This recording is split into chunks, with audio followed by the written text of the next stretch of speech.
Very good morning, all of you all.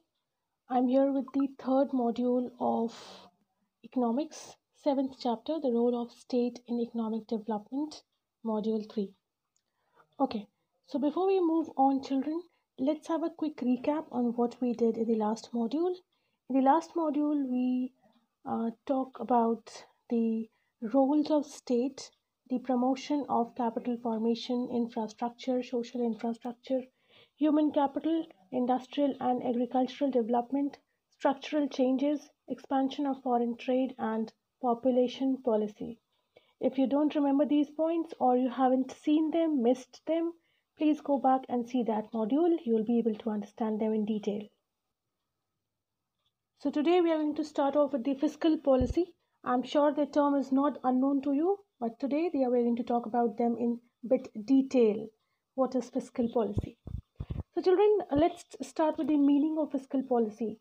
When we talk about it in the economics term, fiscal policy is the use of government revenue and expenditure to influence the country's economy. Where do you think the government is getting the money from to, maintain the country, maintain the infrastructure, maintain the defense?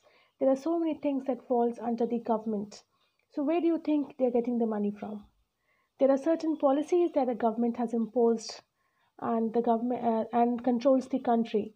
Tax is one of the things that we pay to government as a revenue, as a public expenditure, which government takes and then it invests that particular thing in a particular sector.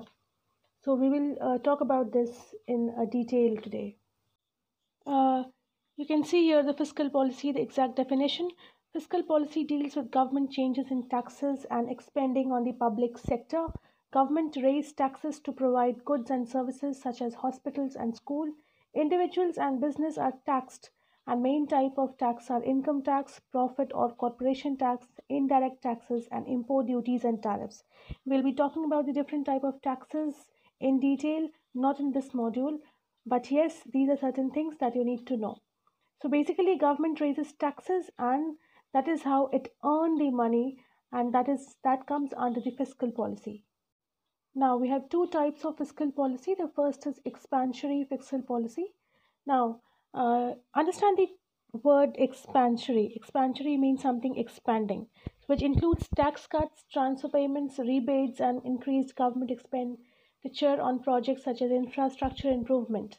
So basically, this is something which is expanded form across to invest into infrastructure and transfer and rebates. For example, it can increase discretionary government spending. So definitely, this fiscal policy adds to the expenditure, adds to the spending of the economy. And the next one is contradictory fiscal policy. That means it is the policy where the private economy will hope of slowing down the unsustainable production. So basically, here the government lowered the assets price. It tried to control the spending of the government by reducing the government spending. The next is objectives of fiscal policy. Now, when we talk about the objectives, there are certain objectives also which differ from country to country.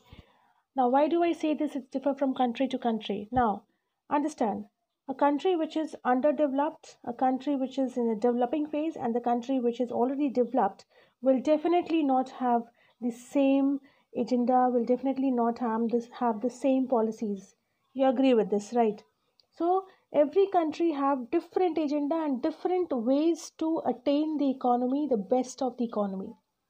Some of the basic objectives that are discussed over here is mobilization of resources, acceleration of economic growth, minimize the inequalities of income and wealth, increase the employment opportunities and price stability. The first one is mobilizing of resources so that the resources are available to each and every part of the country wherever it is needed. For example, if we don't get iron and steel in Jamshedpur, how do we imagine of doing the production of iron and steel and be the one of the largest production producers? So mobilization of resources is very important so that the production is done in every part of the country and people are getting the benefits of it everywhere. Next is acceleration of economic growth. I have tried to explain this through a diagram. It's mobilization of resources plus direct resources to channels and that leads to higher yields and goods are socially desirable. This is the economic growth. See, if the resources, as I explained to you in the last slide, is if the resources are mobilized, only then they can reach to the direct channel, and only then the people can get the best out of it, and one can get the desired goods, and it will be genuine price. That means the public expenditure programs raises the production potential, and it leads to the larger income. So see children, it's everything so much interrelated. The next is minimize the inequalities of income and wealth. Again, just understand this. Redistribution of income leads to poorer section of society. Example, government may collect a larger revenue from the richer section of society and make use of revenues so raised to incur expenditure on the social welfare activities that largely benefits the poor section of society. Now let me explain this to you by an example. Definitely, it happens that the government collect the taxes and revenues from the upper class, and then the government, provide with certain facilities like the basic shops for the BPL level. So, how do that shop operate? Through these taxes that are collected, and then they try to help the BPL category of people and the people who are very poor, so that they at least have the food to eat. So, this is how it operates. Now coming back to the slide, is the next is increase the employment opportunities, which is again very much self-explanatory. Every time when we talk about developed economy, there has to be a proper employment so that nobody goes without food. And the price stability is again also very important, because if the price is not stable, everybody will not be able to purchase the particular thing, and they will not be able to get the benefits of those things. So price has to be stable. Both the categories, upper class, middle class, lower class, all the categories needs to be in consideration, and then the economy needs to be working, and that is called price stability. Basically we talk about this price which is stable across. So guys, that's it in the video. We just have discussed the fiscal policy. Make sure you go through the video and parallelly read the books as well, so that you have a better concept. Else, I will be joining you on Saturday, every Saturday rather, for the doubt clearing sessions. We can talk over there for more conceptual things and logics. Thank you so much. Take care. Be safe.